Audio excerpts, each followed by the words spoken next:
నమస్కారం ETV news కు స్వాగతం ముందుగా ముఖ్యాంశాలు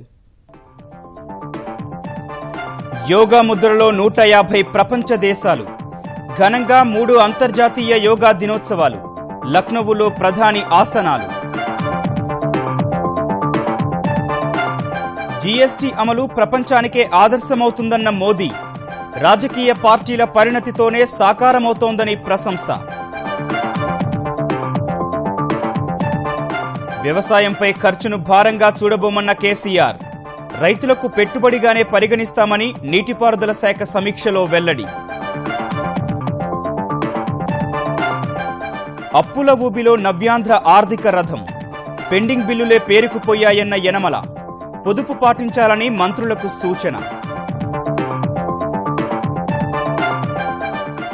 మద్యం దుకాణాల తొలగింపుపై సుప్రీం గడువుతో రూటు మార్చిన ఏపీ కొన్ని జాతీయ రాష్ట్ర రహదారులను స్థానిక రహదారులుగా మార్చాలని ప్రతిపాదన కోచ్ పదవికి రాజీనామా కారణాలపై బీసీసీఐకి కుంబ్లే లేఖ శిక్షణ తీరుపై అభ్యంతరాల నడుమ కొనసాగడం సరికాదని వ్యాఖ్య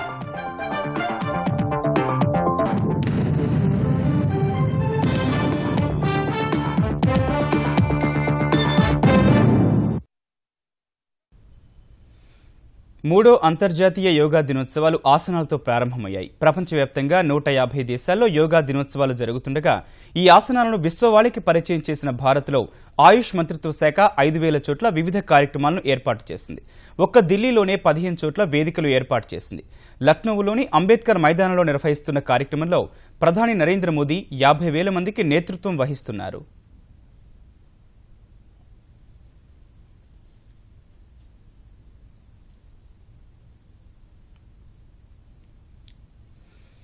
లక్నోలో జరుగుతున్న యోగా దినోత్సవాల్లో ప్రధాని మోదీ మాట్లాడుతున్నారు. ప్రత్యక్ష ప్రసారం ద్వారా చూద్దాం.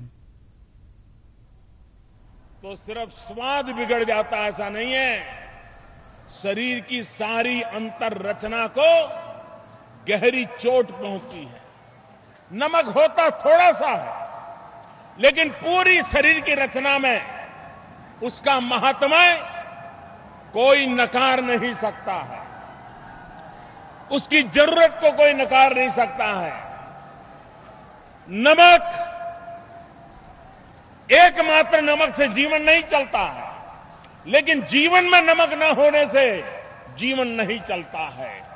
जैसा जीवन में नमक का स्थान है वैसा ही योग का स्थान भी हम बना सकते हैं. कोई बहुत 24 घंटे योग करने की जरूरत नहीं है. 50 मिनट 60 मिनट. और मैंने पहले भी कहा है कि जीरो कॉस्ट से हेल्थ एश्योरेंस की ताकत योग के अंदर है. स्वस्थ शरीर, स्वस्थ मन, स्वस्थ बुद्धि. अगर 125 करोड़ देशवासी, दुनिया के वासी अगर इस स्वस्थता को प्राप्त कर लें तो मानव के सामने जो मानवीय विचारों के कारण संकट पैदा होते हैं उन संकटों से भी हम मानव जाति की रक्षा कर सकते हैं. और इसलिए आज तृतीय अंतर्राष्ट्रीय योगा दिवस पर विश्व भर के योगा प्रेमियों को मैं हृदयपूर्वक बधाई देता हूं. विश्व के सभी देश जिस उमंग और उत्साह के साथ जुड़े हैं मैं उनका भी अभिनंदन करता हूं. और मैं आज लखनऊ वासियों का भी हृदय से बहुत बहुत अभिनंदन करता हूं. धन्यवाद. बहुत बहुत धन्यवाद माननीय प्रधानमंत्री जी. हम सभी जानते हैं कि माननीय प्रधानमंत्री जी का जीवन ही उनका संदेश है. आप योग के साधक हैं, विश्व बंधुत्व के अनुरागी हैं. माननीय प्रधानमंत्री जी मंच से अब प्रस्थान कर रहे हैं, योगा प्रांगण में पधार रहे हैं. ये है नेतृत्व हमारे देश का. भारतवासियों, जन के बीच जनप्रिय जननायक, इसीलिए माननीय प्रधानमंत्री जी हर दिल अजीज हैं. भारतवासियों, नए और पुराने का ये कितना सुंदर संयोग है, ये कैसा सुंदर उद्घोष है. न्यू इंडिया चमकने की तैयारी कर रहा है तो दूसरी ओर प्राचीन परंपरा योग प्रकाश पुंज बन पर विश्व को रास्ता दिखा रही है। परंपराओं के संयोजन से हम चित्र बनाया करते हैं, मिला श्वेत में शोणित को नवरंग सजाया करते हैं। हम इसकी रच में खेले हैं, हम इसीलिए अभिमानी हैं। हम धन्य हुए, हम गर्वित हैं क्योंकि हम हिंदुस्तानी हैं। स्वयं माननीय प्रधानमंत्री जी जन के बीच आज योगा करने के लिए पधार रहे हैं।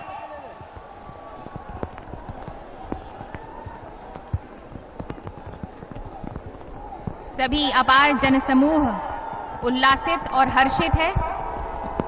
कहते हैं मेघ और मेहमान बड़े भाग से पधारते हैं। मेघ आ चुके माननीय प्रधानमंत्री जी भी अपार जनसमूह के उत्साह के बीच तालियों का आकाश बनते हमने आज देखा, और हमने देखा उल्लास का पहाड़ बनते हुए देखा, और माननीय प्रधानमंत्री जी के नाम की गूंज के साथ साथ उनका वंदन और चंदन करते हुए हमने देखा। आइए अब हम योग के लिए तैयार हो जाएं। योग का लाइव प्रदर्शन यहाँ पर किया जाएगा। आपसे निवेदन है कि कृपया एलईडी स्क्रीन पर देखकर आप सभी योगासन करें। मैं आप सभी से निवेदन करती हूँ कि कृपया व्यवस्था बनाकर रखें, अपने अपनी जगह पर बैठें। अब लाइव योगा प्रदर्शन किया जाएगा। आगे की कार्रवाई का संचालन करेंगे doctor Ishwar Vasav Reddy, director Morarji Desai national institute of yoga. नमस्कार। Check one. सभी से निवेदन है कि अपनी अपनी जगह पर बैठ जाएं। हम योगा करने के लिए यहाँ पर आए हैं। माननीय प्रधानमंत्री जी स्वयं इस बारिश के बीच, इंद्र देवता के आशीर्वाद के बीच यहाँ पर योग करने के लिए पधारे हैं। Hello, check check.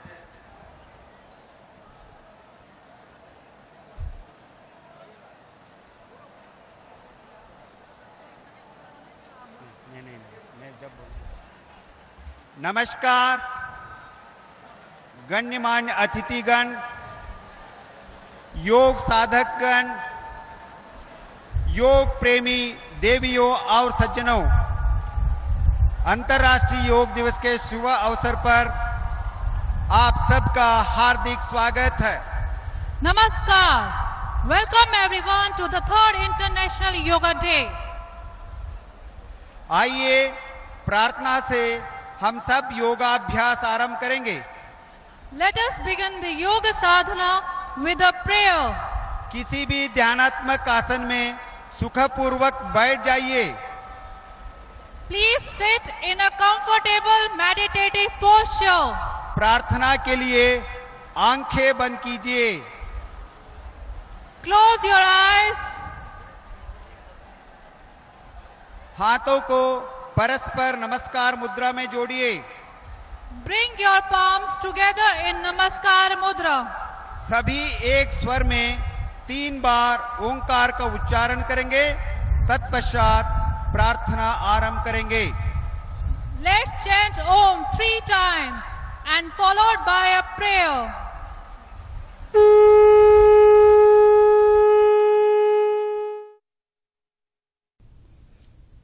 భారత్ చొరవతో విశ్వవ్యాప్తమైన యోగాను అంతర్జాతీయ యోగా దినోత్సవం సందర్భంగా గిన్నిస్ పుట్టల్లోకి ఎక్కించేందుకు ప్రముఖ యోగా గురు రామ్దేవ్ బాబా ప్రయత్నాలు చేస్తున్నారు. అహ్మదాబాద్ వేదికగా తెల్లవారుజాము నుంచే ఆసనాలు వేయిస్తున్నారు. ఇందులో భాజపా జాతీయ అధ్యక్షుడు అమిత్ షా పాల్గొన్నారు. 1,00,000 మందికి పైగా ఔత్సాహికులు వస్తారని అంచనా వేయగా జన్మస్పందన ఆ మేరకే ఉందని నిర్వాహకులు తెలిపారు. उपस्थिति में ये दीप प्रज्वलन अभ्यास क्रम चल रहा है और आपके साथ साथ 5 ग्राउंडों में जो भाई बहन वो एक साथ इस अभ्यास को कर रहे हैं। अब सब दाहिनी ओर गर्दन को झुकाएंगे। राइट साइड में जमनी बाजू में गर्दन ने वालों अने सामे जुओ श्वास अंदर भरीने પછી વચ્ચે થોડું વિશ્રામ કરો।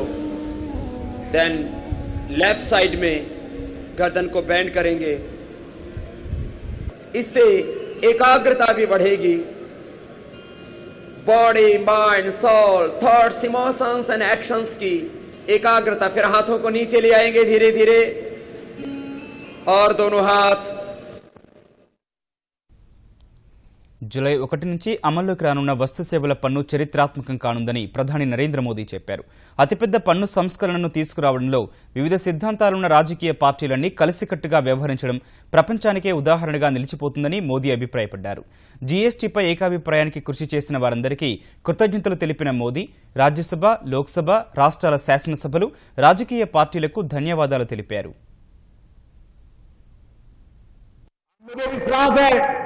कि 1 जुलाई के बाद नागरिकों के सहयोग से, खास करके छोटे मोटे व्यापारियों के सहयोग से हम सफलतापूर्वक जीएसटी में आगे बढ़ेंगे, तब दुनिया के लिए बहुत बड़ा अजूबा होगा कि इतना बड़ा देश इस प्रकार से ट्रांसफॉर्मेशन कर सकता है. देश के सभी दल, सभी भिन्न भिन्न विचारधारा वाले दल देश हित में कंधे से कंधा मिला करके कितना बड़ा फैसला करते हैं, ये दुनिया के सामने एक अजूबा की तरफ दिखने वाला है. ये भारत के लोकतंत्र की ताकत है. भारत के लोकतंत्र में राजनीतिक दलों की लीडरशिप की मैच्योरिटी की ताकत है कि संभव हुआ. రాష్ట్రపతి ఎన్నికపై అధికార విపక్షాల కసరత్తులు ఊపందుకున్నాయి. దళిత మేధావి రామ్నాథ్ కోవింద్ పేరును ఎన్డీఏ ప్రతిపాదించడంతో ఒకంత అంతర్మథనంలో పడిన కాంగ్రెస్ రేపు జరిగే కీలక సమావేశంలో తీసుకోవాల్సిన నిర్ణయంపై మల్లగుల్లాలు పడుతోంది. లోక్సభ మాజీ స్పీకర్ మీరా కుమార్, కేంద్ర మాజీ మంత్రి సుశీల్ కుమార్ షిండే, అంబేద్కర్ మనవడు ప్రకాష్ అంబేద్కర్ను బరిలోకి దించాలని భావిస్తోన్న కాంగ్రెస్ రేపటి సమావేశానికి విపక్ష నేతలంతా హాజరయ్యేలా చూసుకుంటోంది. రామ్నాథ్ అభ్యర్థిత్వంపై పార్టీ అభిప్రాయం వెల్లడించేందుకు నేడు జేడీయూ సమావేశం కానున్న వేళ పట్నాలో ఉన్న కాంగ్రెస్ సీనియర్ నేత గులాం నబీ ఆజాద్, నితీష్తో పాటు లాలూతోనూ చర్చలు జరిపే అవకాశం ఉంది. భాజపా మాత్రం రామ్నాథ్కు మరిన్ని పార్టీల మద్దతు కూడగట్టే పనిలో నిమగ్నమైంది. అన్నా డీఎంకే, డీఎంకే, పీఎంకే, జేడీఎస్తో పాటు ఐఎన్ఎల్డీ నేత ఓం ప్రకాష్ చౌతాలకు కేంద్ర మంత్రి వెంకయ్య ఫోన్ చేసి మద్దతు కోరారు. ఈ ఏడాది సాధారణ వర్షపాతమే నమోదవుతుందని వాతావరణ శాఖ వెల్లడించిన వేళ కేంద్ర ప్రభుత్వం రైతులకు తీపి కబురు అందించింది. ధాన్యం, పప్పులు, పత్తి కనీస మద్దతు ధర పెంచుతూ నిర్ణయం తీసుకుంది. ధాన్యంపై క్వింటాలకు 80 రూపాయలు, వివిధ రకాల పప్పులపై క్వింటాలకు 400 రూపాయల వరకు మద్దతు ధర పెంచింది. పత్తిపై క్వింటాలకు 160 రూపాయలు పెంచింది. జూలై 7 నాటి మంత్రివర్గ సమావేశంలోనే ఈ నిర్ణయం తీసుకున్న ఆ సమయంలో రుణమాఫీ కోసం మధ్యప్రదేశ్, మహారాష్ట్రలో రైతులు ఆందోళన చేస్తున్నందున వివరాలను బయటపెట్టలేదు. తాజాగా రాష్ట్రాలకు సమాచారం అందించిన కేంద్రం కందులపై క్వింటాకు మద్దతు ధర 400, పెసలకు 350 రూపాయలు పెంచింది. రుణమాఫీ కోసం ఇటీవల ఆందోళనలు చెలరేగిన మధ్యప్రదేశ్లో ప్రధాన పంటగా ఉన్న సోయాబీన్పై కనీస మద్దతు ధరను క్వింటాలకు 275 రూపాయలు పెంచింది. వేరుశెనగకు 230, పొద్దుతిరుగుడు పంటకు 150 రూపాయలు పెంచారు. ఖరీఫ్ సీజన్ మొదలైనందున మద్దతు ధర ఆధారంగా రైతులు ఏ పంట వేసుకోవాలో నిర్ణయం తీసుకోవడానికి వీలవుతుందని భావిస్తున్నారు.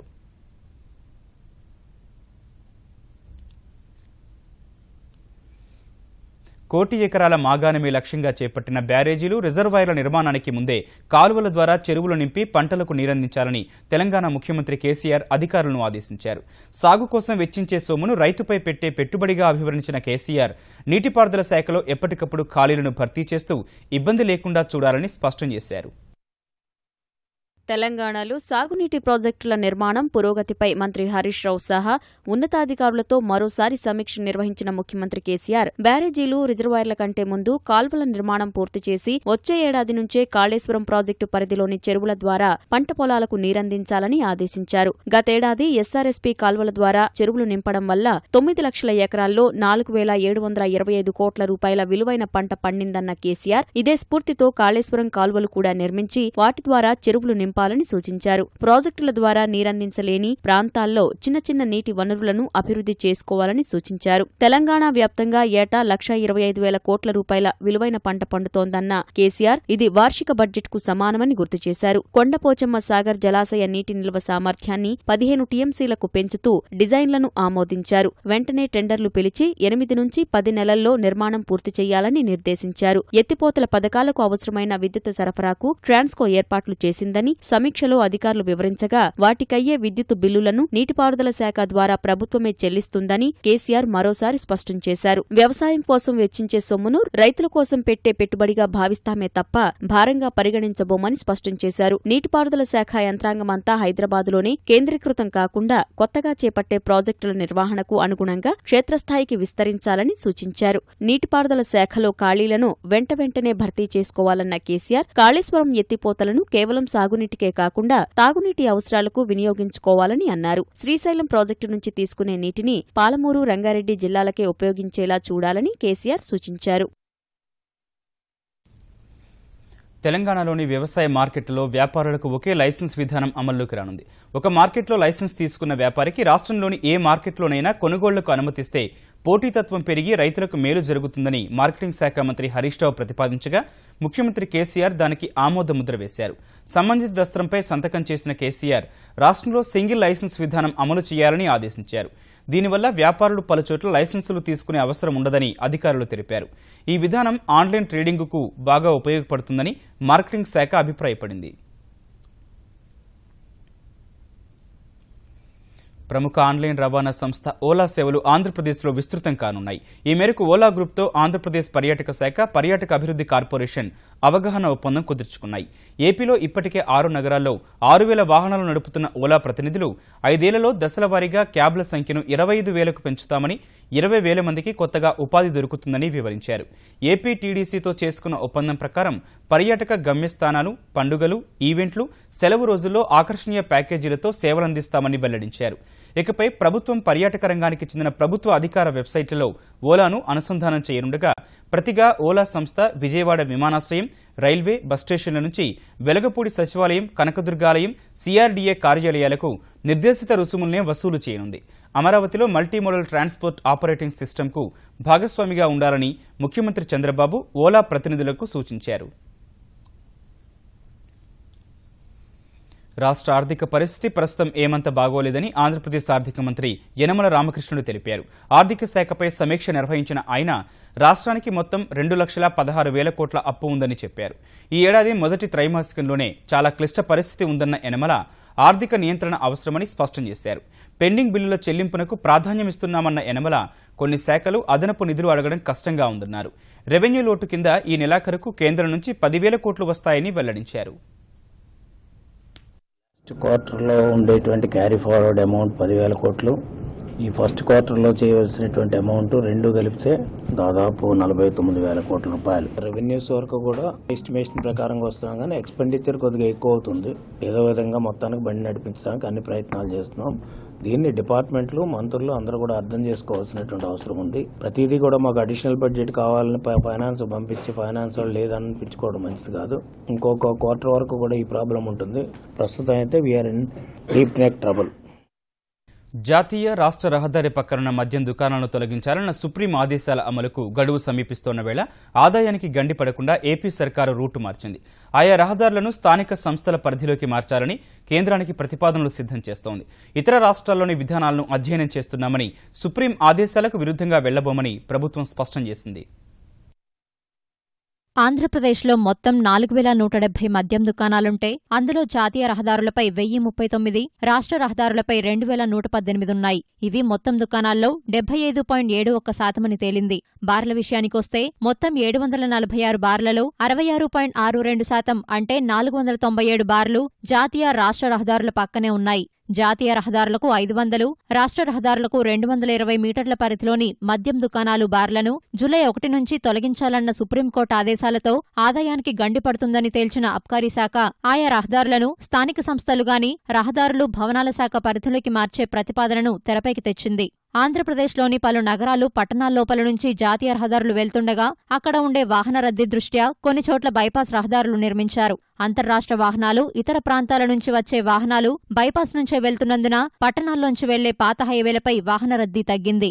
ఈ కారణాన్ని చూపి పాత హైవేలను ఆ కేటగిరీ నుంచి మార్చాలని అబ్కారీ శాఖ ఆర్ఎండ్బీ శాఖకు ప్రతిపాదన పంపింది. ఈ అంశం కేంద్ర రహదారులు, రవాణా మంత్రిత్వ శాఖ పరిధిలోనిది కావడంతో ఢిల్లీకి ప్రతిపాదనలు పంపాలని యోచిస్తున్నారు. ఉత్తరాది రాష్ట్రాల్లో ఇప్పటికే బైపాస్లున్న ప్రాంతాల్లోని జాతీయ రహదారులను స్థానిక రహదారుల కేటగిరీలోకి మార్చారని, అక్కడి విధానాన్ని కూడా అధ్యయనం చేస్తున్నట్లు అధికారులు తెలిపారు.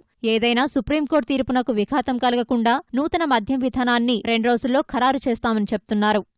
సుప్రీంకోర్టు ఆదేశాల మేరకు 500 మీటర్లు, 220 మీటర్లు అనేది ఖచ్చితంగా అమలు చేయాలనేదే ప్రభుత్వ ఉద్దేశం. దానిలో ఎటువంటి డీవియేషన్ లేదు. ఆ సందర్భంలో రెసిడెన్షియల్ ఏరియాలకు కానీ, ఇండస్ట్రియల్ ఏరియాలకు కానీ ఉన్నటువంటి పరిధిని ఏ విధంగా చూడాలనే దాని మీద కొంత కన్ఫ్యూజన్ ఉన్నటువంటి మాట వాస్తవం. దాని అనుగుణంగా ఈరోజు కర్ణాటక గవర్నమెంట్ ఇచ్చినటువంటి జీవోని, అదేవిధంగా ఇతర రాష్ట్రాలు ఇచ్చినటువంటి జీవోని కూడా పరిశీలిస్తా ఉన్నాం. మేము రోడ్లు మార్చినంత మాత్రాన సుప్రీంకోర్టు ఊరుకుంటుందని నేనైతే అనుకోవటం లేదు. ఆంధ్రప్రదేశ్లోని బైపాస్లున్న నగరాలు, పట్టణాల్లో ఎన్ని జాతీయ, రాష్ట్ర రహదారులున్నాయో ఆర్ఎండ్బీ అబ్కారీ శాఖలు లెక్కలు తీస్తున్నాయి.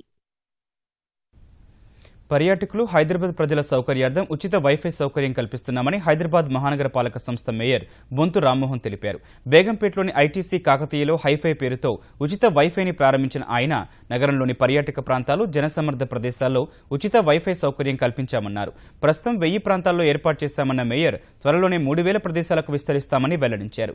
ఎయిర్టెల్, ఏసీటీ ఫైబర్నెట్, ఇండస్ టవర్ల సహకారంతో ఈ ఉచిత వైఫై సౌకర్యం కల్పిస్తున్నామని రామ్మోహన్ వివరించారు. వైఫై అనేది మరి ఫస్ట్ సిటీ హైదరాబాదు ఇంత పెద్ద ఎత్తున మరి లాంచ్ చేయడం అనేది భారతదేశంలో ఏ సిటీ కూడా ఏదో అక్కడక్కడ కొంచెం చేశారు తప్పితే ఇంత పెద్ద ఎత్తున ఎక్కడ కూడా వైఫై అనేది లేదు. హైదరాబాద్ నగరానికి వైఫై నగరంగా ఫస్ట్ మరి హైదరాబాదు మరి హైఫై చేసిన మరి స్టేట్ ఐటీ డిపార్ట్మెంట్ కు, మరి జిహెచ్ఎంసీకి, మరి ఐటీ కంపెనీలు అందరికీ కూడా, సెల్యులార్ కంపెనీలకు ప్రత్యేకంగా ధన్యవాదాలు తెలుపుతున్నాను. హైదరాబాద్లో సంచలనం రేపిన బ్యూటీషియన్ శిరీష ఆత్మహత్య కేసులో మరికొన్ని దిగ్భ్రాంతికర విషయాలు వెలుగు చూస్తున్నాయి. ఎస్ఐ ప్రభాకర్ రెడ్డి ఇంట్లో ఆమెపై అత్యాచారం జరిగిందనే అనుమానాలు వ్యక్తమవుతున్నాయి. శిరీష దుస్తులపై రక్తపు మరకలున్నాయని న్యాయస్థానానికి సమర్పించిన రిమాండ్ రిపోర్టులో పోలీసులు పేర్కొన్నారు. అత్యాచారం జరిగిందో లేదో నిర్ధారించుకునేందుకు దుస్తులు, వాటిపై ఉన్న రక్త మరకలను విశ్లేషించాల్సిందిగా అభ్యర్థించారు. ఇప్పటికే కొన్ని నమూనాల్ని ఫోరెన్సిక్ ప్రయోగశాలకు పంపామని వివరించారు. ఇదే సమయంలో ఎస్ఐ ప్రభాకర్ రెడ్డి శిరీషపై అత్యాచార యత్నం చేస్తుండగా చూశామని నిందితులు శ్రవణ్, రాజీవ్ ఇచ్చిన వాంగ్మూలాన్ని బంజారాహిల్స్ పోలీసులు రిమాండ్ రిపోర్టులో పేర్కొన్నారు. శ్రవణ్ పక్కా పథకంతో శిరీషను కుకునూరుపల్లి తీసుకెళ్లాడని, గతంలో ఎస్ఐ ప్రభాకర్ రెడ్డి, శ్రవణ్ కలిసి ఢిల్లీ కూడా వెళ్లారని వివరించారు. భారత క్రికెట్ కోచ్, కెప్టెన్ మధ్య విభేదాల నేపథ్యంలో కోచ్ పదవి నుంచి వైదొలిగిన కుంబ్లే విరాట్ కోహ్లీకి తన కోచింగ్ శైలిపై అభ్యంతరాలున్నందునే నిష్క్రమిస్తున్నట్టు రాజీనామా లేఖలో పేర్కొన్నాడు. తాను ప్రధాన కోచ్గా కొనసాగడంపై తన కోచింగ్ శైలిపై కెప్టెన్కు అభ్యంతరాలున్నట్లు బీసీసీఐ సోమవారమే తొలిసారిగా తెలిపిందన్న జంబో ఆ విషయం తెలుసుకుని ఆశ్చర్యపోయానని వివరించాడు. కోచ్గా తన పరిధి ఎప్పుడూ దాటలేదన్న కుంబ్లే తమ ఇద్దరి మధ్య విభేదాల పరిష్కారానికి బీసీసీఐ ప్రయత్నించిందని తెలిపాడు. అయితే ఈ బంధం కొనసాగడం సరికాదన్నది సుస్పష్టమని రాజీనామా లేఖలో ప్రస్తావించిన కుంబ్లే అందుకే ప్రధాన కోచ్ పదవి నుంచి తప్పుకున్నట్లు తెలిపాడు. ఏడాదిగా టీమిండియా ప్రధాన కోచ్గా సేవలందించే అవకాశం దక్కడం తనకు లభించిన గౌరవమని, భారత క్రికెట్కు ఎప్పుడూ మద్దతుగా నిలిచే అభిమానులకు కృతజ్ఞతలు తెలియజేశాడు. ముఖ్యాంశాలు మరోసారి. యోగా ముద్రలో 150 ప్రపంచ దేశాలు. ఘనంగా 3వ అంతర్జాతీయ యోగా దినోత్సవాలు. లక్నోలో ప్రధాని ఆసనాలు. జీఎస్టీ అమలు ప్రపంచానికే ఆదర్శమవుతుందన్న మోదీ. రాజకీయ పార్టీల పరిణతితోనే సాకారమవుతోందని ప్రశంస. వ్యవసాయంపై ఖర్చును భారంగా చూడబోమన్న కేసీఆర్. రైతులకు పెట్టుబడిగానే పరిగణిస్తామని నీటిపారుదల శాఖ సమీక్షలో వెల్లడి. అప్పుల ఊబిలో నవ్యాంధ్ర ఆర్థిక రథం. పెండింగ్ బిల్లులే పేరుకుపోయాయన్న యనమల. పొదుపు పాటించాలని మంత్రులకు సూచన. మద్యం దుకాణాల తొలగింపుపై సుప్రీం గడువుతో రూటు మార్చిన ఏపీ. కొన్ని జాతీయ, రాష్ట్ర రహదారులను స్థానిక రహదారులుగా మార్చాలని ప్రతిపాదన. కోచ్ పదవికి రాజీనామా కారణాలపై బీసీసీఐకి కుంబ్లే లేఖ. శిక్షణ తీరుపై అభ్యంతరాల నడుమ కొనసాగడం సరికాదని వ్యాఖ్య.